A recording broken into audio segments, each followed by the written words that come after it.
So these are the IB criteria. Am I getting that on there? The first one, the first IB criteria is state the problem and define the variables. So let's just make an example. Let's suppose I'm going to see how the degree of incline affects the force needed to hold this cart on the plane, right? What's our hypothesis? Do we have a hypothesis? IB doesn't require a hypothesis. But what do we think? The steeper it is, the harder it is, there we go, right? In fact, it's mg sine theta. It's going to be something like that, right? Okay, that's what we think. Now, you would state the problem. You would say the purpose of this investigation is to determine the relationship, if any, right, between the degree of incline and the amount of force needed to hold the object on the inclined plane. Okay? So there we've stated the problem. Then we need to define the variables, and swear to God, IB is super strict about this, right? So we need to define our independent variable, our dependent variable, and the controlled, right? So what are they? Do you remember? Independent. Here's how I remember it. The dependent variable is the one that depends on the independent. There we go. So which one of those is which? For this side. The independent is the degree, right? The degree of the, right? And the thing that we think depends on it is the force, right? Okay, controlled variables are the mass of the car, the type of surface, right? The instrument used to measure the force, location of the experiment, the temperature. So where do you could sort of stop at some point when it's, obviously the mass of the car would be vital, but that stay the same, right? Type of surface might be important, right? How exactly you measure it would be important.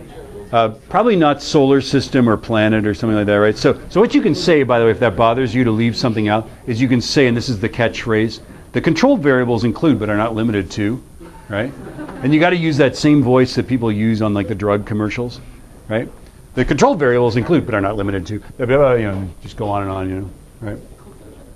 Okay, so that's aspect one in a nutshell. Basically, the short version is, if you don't list your variables or make some attempt to, no 5 points for you, okay? The second aspect is designs a method for the effective control of variables, right? So you need to say how you manipulate your independent variable, how you measure your dependent variable, right? And how you keep the control the same. You have to tell, this is your procedure, right? So keeping the same cart, using the same angle with the measuring instrument, and using the same surface, blah, blah, blah. The same surface will be used for all trials, or something like that, right? Okay, so talk about all the things that stay the same, right? And talk about how you're going to measure it and how that's going to be the same and how you change the degree of incline, right? I place it up on 1 book, 2 books, 3 books, 4 books, right? Okay. And then the third thing is develops a method that allows for the collection of sufficient relevant data, right? So we talk about variations and trials, right? And we talk about the range of data. Yes? We talk about variations, trials, and we talk about a range of data. So what are variations? What does that mean? For this guy, what would variations be? What angle I use, right? What if I said I'm going to try 30 and 60 degrees? Why is IB not going to like that? It's 2 variations, and that's just not enough, is it?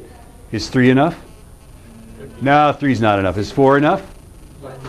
No, not so much. 5? Yeah, 5 seems to be like the magic number, right? Just at least 5. At least 5, right? Okay, I would do more. I would do like 8 and then be like, you're not a slacker, right? Okay. How many trials? Is 1 trial we just tried it once? Ooh, no, 1, 2 times? No, that's not enough. 3? Oh, 3's about right. Just right. Goldilocks or something like that. At least 3 trials of the same thing, right? Okay. And then range of data. What do you think they mean by that? How What if I try 30 degrees, 31 degrees, 32 degrees, 34 degrees, and 35 degrees, and 36 degrees? That's 7 variations. Did I? Did I skip one of them? That's not the problem, though. They're all really close. There's 90 whole degrees, and you chose like this little tiny little thing in the middle, right? So unless there's a real good reason for it, you should spread them out. Like try 10, 20, 30, 40, 50, 60, 70, 80. Yeah? 90, like I'm hanging it on the cliff. There we go. Right? So range, spread them out throughout the possible thing. That's my example. Are we kind of good? I'll try to have like a sort of like thing for you. If you are a IB, like you think you're going to take the IB test, not next May, but the May after, I've got this stuff here. I've got this document here for you, and you can get a copy. I also have an example of a lab, and I may have handed these out to you before. I have an example of a lab that got perfect scores on everything from IB, right? And then why it got the perfect score, right? So if you now think you are IB or you've lost it or whatever, I have extra copies there, and there we have it.